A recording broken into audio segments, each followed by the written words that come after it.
What's up, everyone? Welcome to the video. Today we're going to take a look at how to reset the oil life after an oil change on a 2022 Nissan Armada. We'll also take a look at how we can adjust the mileage for the oil change reminder. So you'll need your Armada either running or the ignition in the on position. Then I'm going to do all this using these buttons on the left-hand side of the steering wheel. The first thing I'm going to do is use these arrow buttons here to scroll either left or right. It'll take you to the same screen. So keep scrolling left or right, and as I'm pressing that button, you can see it's taking me here. Keep scrolling left or right until we get to the settings menu. Once we're on the settings menu, then I'm going to use this button to scroll down, and keep scrolling down until we get to maintenance. Once maintenance is highlighted, we're going to press the OK button, and that's pressing this button in. That takes us to our maintenance screen, and you see oil and filters highlighted there. So we'll go ahead and press the OK button again.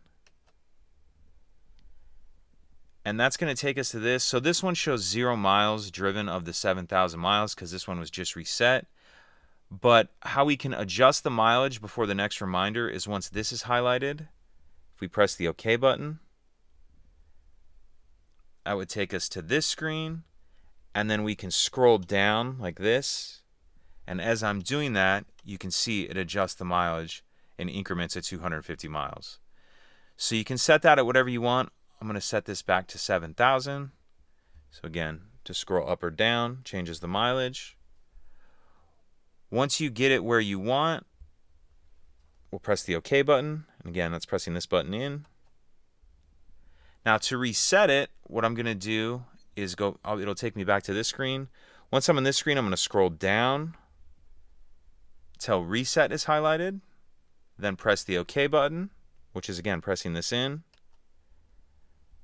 Then it's saying confirm reset. So using that same button, I'm going to scroll down to yes, and then press the OK button. And then if it wasn't already at 0 mileage, you would see it reset back to 0 mileage there. If you have any questions, please let me know. If you could take a second to like and subscribe, it helps us out, and I'd appreciate it. Thank you.